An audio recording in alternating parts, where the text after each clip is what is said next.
Hi, Pedro and Cher. I spoke to the head of the firefighting union for Los Angeles, and he told me there are more firefighters. There were more firefighters back in 1989 when he was first brought on than there are today. And he used Fire Station 21, where we are in South LA, one of the busiest, by the way, as an example. And what he said is that right now, as we speak, they are down a fire engine. So they have 12 people here instead of 16. How that translates, if there's a call and that group goes out and another call comes in, there's no one left to respond.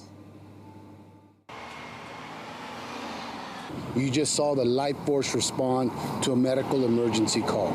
So what that does is now we have no fire resource in the community. The head of United Firefighters of LA City, Freddie Escobar, said this very situation shows how staffing shortages are impacting the Los Angeles Fire Department. Should a house fire suddenly erupt across the street in this moment, the next nearest fire station would have to respond. They would be responding from outside, probably 2 to 3 miles. Per numbers from the LAFD from December of 2020 to 2021, response times were 13 seconds slower for ambulance, 6 slower for fires. It could be the difference of life and death and also stopping an incident from growing. Our current way of operating is not sustainable.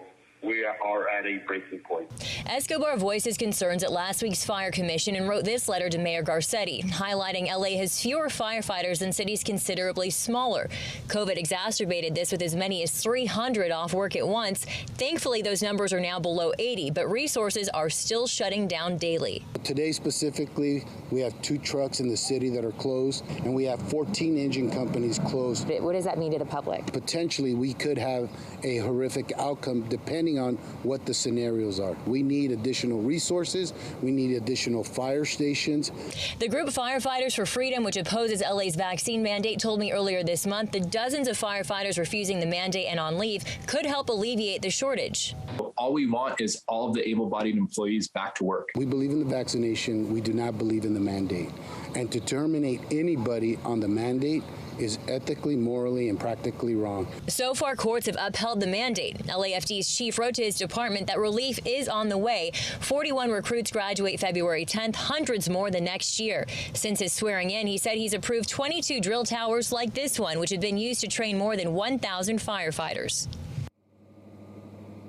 Mayor Garcetti's office also responding to this, saying, quote, the mayor's authorized a new LAFD drill tower to make up for staffing shortages and is committed to taking the steps necessary to make sure we have the staffing levels we need in place across the city. Pedro and Cher. So, Christina, resources are being cut from stations. Have any stations actually been shut down? That's a great question. And overall, the goal for LAFD is to never, ever let that happen. That is the worst case scenario, and we'd be in deep trouble if it did. However, we are learning that earlier this month, in early January, Fire Station 8, which is in Porter Ranch, was shut down for a day. And what I've learned from that is it was essentially a staffing oversight, a mix-up. There should have been resources diverted there to keep it open, and that just didn't happen. I'll send it back to you. Christina.